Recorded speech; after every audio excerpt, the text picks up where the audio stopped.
السلام عليكم ورحمة الله وبركاته. الله سبحانه وتعالى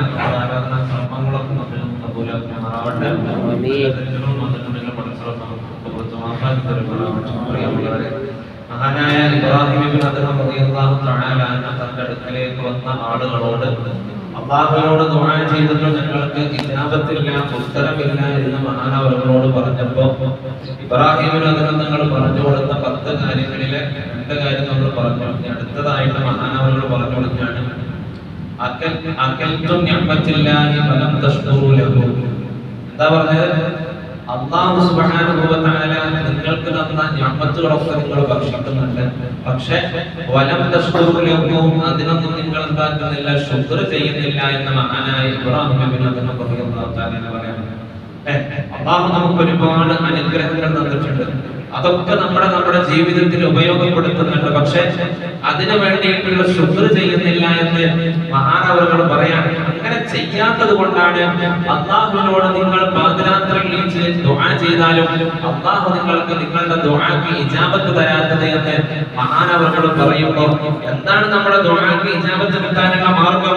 അല്ലാഹു തന്ന നിഅമത്തുകൾക്ക് നമ്മൾ തിരിച്ചു ശുക്ർ ചെയ്യാം.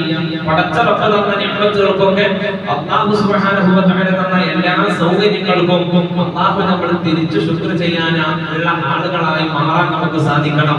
ഏതുപോലെ ഹബീബായ റസൂലുള്ളാഹി സ്വല്ലല്ലാഹു അലൈഹി വസല്ലം തങ്ങൾ അല്ലാഹു ഒരുപാട് നിഅമത്തുകൾ നൽകിയ പ്രവാചകനാണ്.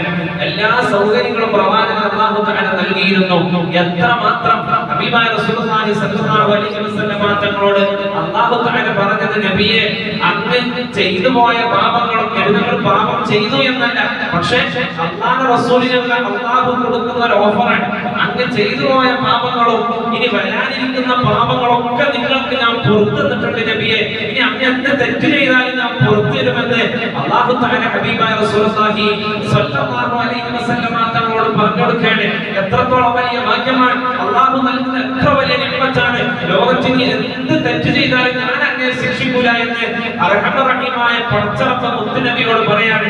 അത്ര വലിയ ഓഫർ ലഭിച്ചിട്ടോ ഹബീബായ റസൂലുള്ളാഹി സ്വല്ലല്ലാഹു അലൈഹി വസല്ലം തങ്ങളെ ആയിഷ ബീവി ഇങ്ങനെ പാതിരാത്രിയിൽ ഇങ്ങനെ അറിയാണ്ട് കണ്ണു തുറന്ന് നോക്കിയപ്പോ, ഉറക്കത്തിൽ നിന്ന് എഴുന്നേറ്റ് നോക്കിയപ്പോ ഹബീബായ റസൂലുള്ളാഹി സ്വല്ലല്ലാഹു അലൈഹി വസല്ലം തങ്ങളെ രാത്രി എഴുന്നേറ്റ് നിസ്കരിക്കുകയാണ്. നിസ്കാരം തന്നെ ആയിഷ ബീവിയുടെ വീട്ടിൽ എന്നല്ല, മുത്തുനബി സ്വല്ലല്ലാഹു അലൈഹി വസല്ലം തങ്ങളെ രാത്രിയായാൽ എത്ര വലിയ അനുഗ്രഹമാണ്. ലോകത്ത് എത്രയേറെ മനുഷ്യരെ അല്ലാഹു പടച്ചിട്ടും അതിൽ നിന്ന് പ്രവാചകനായി തിരഞ്ഞെടുത്തു എന്ന് മാത്രമല്ല, മുത്തുനബി സ്വല്ലല്ലാഹു അലൈഹി വസല്ലം തങ്ങളെ ഇസ്രാ മിഅ്റാജിന്റെ രാത്രിയിൽ പടച്ചറപ്പിന്റെ അടുക്കലേക്ക് പോയി അല്ലാഹുവുമായിട്ട് നേരിട്ട് സംവദിച്ച ഹബീബായ റസൂലുള്ളാഹി സ്വല്ലല്ലാഹു അലൈഹി വസല്ലം തങ്ങൾ അത്രയേറെ വലിയ നിഅമത്തൊന്നും ലോകത്തിന് മനുഷ്യന് ലഭിച്ചിട്ടില്ല. അങ്ങനത്തെ പ്രവാചകൻ രാത്രി എഴുന്നേറ്റ് നിസ്കരിക്കുകയാണ്.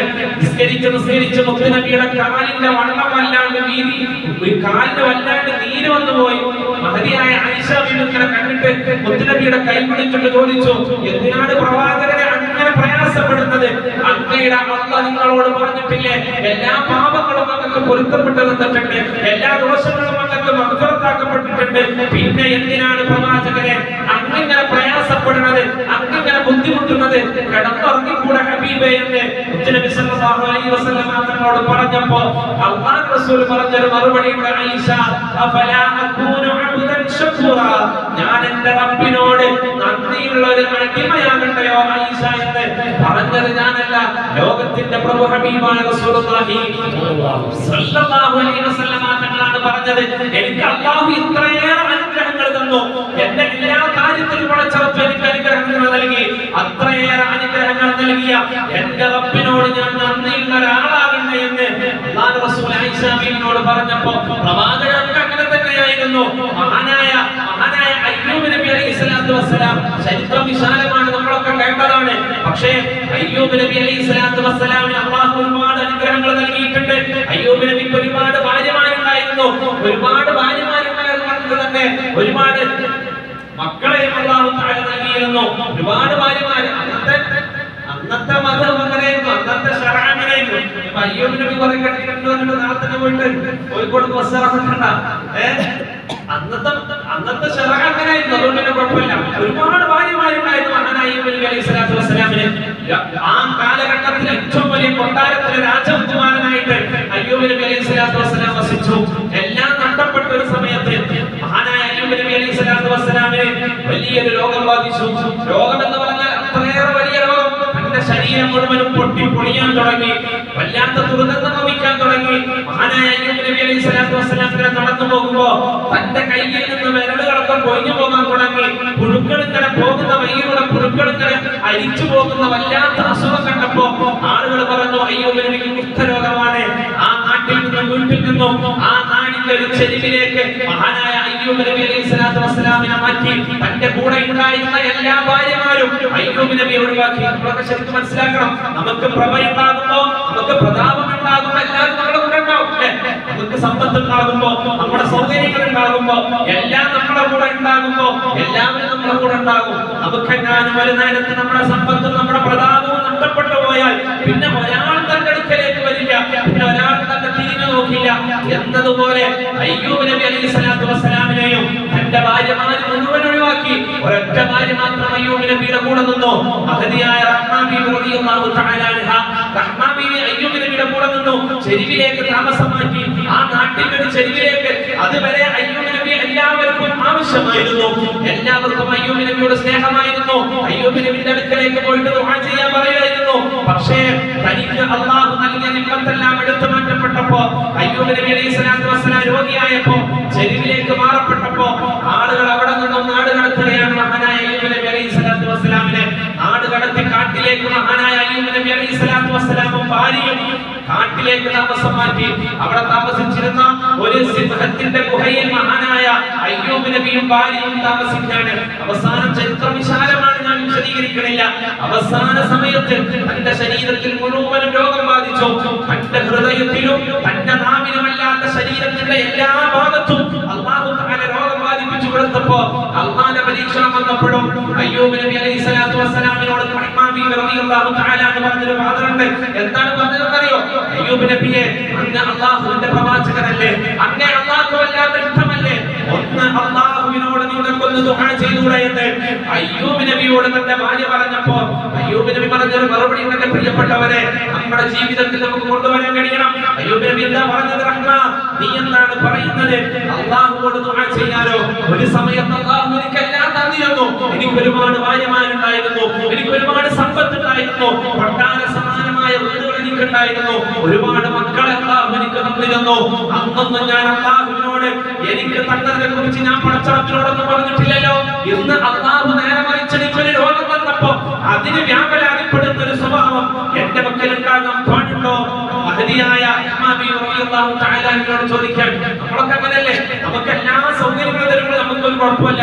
പക്ഷെ എങ്ങാനൊരു പനി വന്ന അപ്പൊ നമ്മൾ പറയും എന്തൊരടക്കാനാണ്, ജീവിതത്തിൽ ഒരു സന്തോഷമല്ല, ഒരു സുഖമല്ല അല്ലെ? അങ്ങനെ നമ്മുടെ സ്വഭാവം അങ്ങനെ ആയിപ്പോയി. മഹദിയായ പിന്നെ റാബിയത്തുൽ അദവിയ റളിയല്ലാഹു തആല അൻഹയുടെ അടുക്കലേക്ക് ഒരു മനുഷ്യന് തലവേദനയായപ്പോൾ തലയിൽ ഇങ്ങനെ മരുന്ന് തേച്ചിട്ട്, പച്ചമരുന്ന് തേച്ചിട്ട് റാബിയത്തുൽ അദവിയ റളിയല്ലാഹു തആല അൻഹയുടെ അടുക്കലേക്ക് വന്നപ്പോ റാബിയത്തുൽ അദവിയ തങ്ങളോട് പറയാണ്, നീ എന്ത് നശിച്ച സ്വഭാവമാണ് നീ കാട്ടുന്നത്? നീ എത്രയേറെ നന്ദികെട്ട സ്വഭാവമാണ് നീ കാട്ടുന്നത്? ഇത്രയേറെ കാലം അല്ലാഹു നിനക്ക് തലവേദന തരാണ്ട് നിന്നെ ഈ ഭൂമി ലോകത്തിലൂടെ നടത്തിയപ്പോ നീ എങ്ങാനും ആളുകളെ കാണിക്കാൻ വേണ്ടിയിട്ട് എനിക്ക് തലവേദന ഇല്ല, അല്ലാഹു എനിക്ക് തലവേദന തന്നിട്ടില്ല എന്ന് നീ പറഞ്ഞു നടന്നിരുന്നു.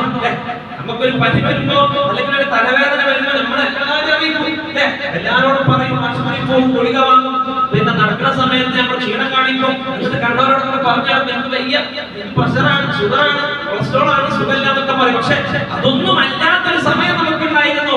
ആ സമയത്ത് ഒരു മനുഷ്യനോട് നമുക്ക് പറയാൻ തോന്നിയോ, അത്ര ഭാഗ്യവാനാണ്, എന്റെ റബ്ബിന് അസുഖം തന്നിട്ടില്ല, എനിക്കൊരു പ്രശ്നമില്ല, എനിക്കൊരു പ്രയാസമില്ല, ഒരാളോട് നമുക്ക് പറയാൻ സാധിച്ചിട്ടില്ല എന്നതുപോലെ മഹദിയായ റാബിയത്തുൽ അദവിയ റളിയല്ലാഹു തആല പറയാണ്, നിനക്ക് തലവേദന ഇല്ലാത്ത സമയത്ത് നീ ഒരാളോടും കാണിച്ചു കൊടുത്തിട്ടില്ല, നീ ഒരാളോടും പറഞ്ഞിട്ടില്ല. പക്ഷേ അല്ലാഹു നിനക്കൊരു പരീക്ഷണം തന്നപ്പോ അത് നീ നാട്ടുകാരെ മുഴുവൻ കാണിച്ചു നടക്കുന്ന നന്ദി കെട്ടവനാണോ നീ എന്ന് മഹദിയായ റാബിയത്തുൽ അദവിയ റളിയല്ലാഹു തആല പറഞ്ഞിട്ടുണ്ടെങ്കിൽ എന്റെ പ്രിയപ്പെട്ടവരെ, അല്ലാഹു തന്നതിന് നമ്മൾ ശുക്ർ ചെയ്യാനുള്ള ഒരു മനസ്സ് നമുക്ക് വേണം. എല്ലാ സമയത്തും സമയത്തും പരിശുദ്ധമാക്കപ്പെട്ട റമദാൻ മാസത്തിലെ റഹ്മത്തിന്റെ 10 നമ്മിൽ നിന്ന് വിട പറഞ്ഞു പോയി, മഗ്ഫിറത്തിന്റെ 10 നമ്മിലേക്ക് കടന്നു വന്നു. ഇത്ര കാലം നമ്മൾ അല്ലാഹു തന്ന ആരോഗ്യത്തിലും ആഫിയത്തിലും നമ്മൾ ഈ ഭൂമി ലോകത്ത് ജീവിച്ചിട്ട് തോന്നിയ തൽമാടിത്തരം നമ്മുടെ ജീവിതത്തിൽ ചെയ്തിട്ട് ഈ മഗ്ഫിറത്തിന്റെ 10 സുജൂദിൽ കടന്നിട്ട് പൊട്ടിക്കരഞ്ഞിട്ട് പടച്ചറപ്പിന്റെ മുന്നിൽ തൗബ ചെയ്യാനും മഗ്ഫിറത്ത് ചെയ്യാനും നമുക്ക് സാധിച്ചിട്ടില്ലെങ്കിൽ എത്രയേറെ നന്ദി കെട്ടവനാണ് നമ്മൾ. എത്ര സൗകര്യങ്ങൾ നമുക്ക് അല്ലാഹു നൽകി, എത്ര അനുഗ്രഹങ്ങൾ അല്ലാഹു നമുക്ക് നൽകി. എല്ലാം കൊണ്ട് റാഹത്താണ്, നമുക്ക് ആഫിയത്തും ആരോഗ്യവും തന്നു. കഴിഞ്ഞ ദിവസമാണ് പ്രിയപ്പെട്ട കരീമൻ നമ്മിൽ നിന്ന് മരണപ്പെട്ടു പോയത്. എത്ര വലിയ ആരോഗ്യവാനായിരുന്നു, എത്ര വലിയ സമ്പത്തുണ്ട്, നല്ല മക്കളുണ്ട്, എല്ലാ അനുഗ്രഹങ്ങളും തന്നപ്പോ ഒരു ദിവസം പെട്ടെന്ന് രാത്രി അല്ലാഹുവിന്റെ വിളിക്ക് ഉത്തരം നൽകിയിട്ട് ആ മനുഷ്യൻ പോയിട്ട് അല്ലാഹു അവരുടെ ഖബർ ജീവിത റാഹത്തിലാക്കട്ടെ. അതൊക്കെ ഒരു ഭാഗത്ത് ആളുകൾക്ക് പരീക്ഷണം, ആ കുടുംബത്തിന് ആ പരീക്ഷണം നൽകുമ്പോ അല്ലാഹു നമുക്ക് ആഫിയത്ത് തന്നു, അല്ലാഹു നമുക്ക് ആരോഗ്യം തന്നു, ദീർഘായുസ്സ് തന്നു, എല്ലാ അനുഗ്രഹങ്ങളും തന്നു, എല്ലാ സമ്പത്തും തന്നു.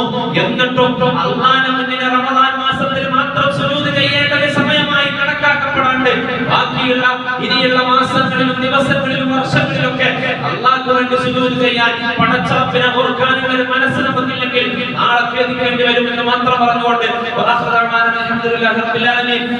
അലൈക്കും വറഹ്മത്തുള്ളാഹി തആല വബറകാതുഹു.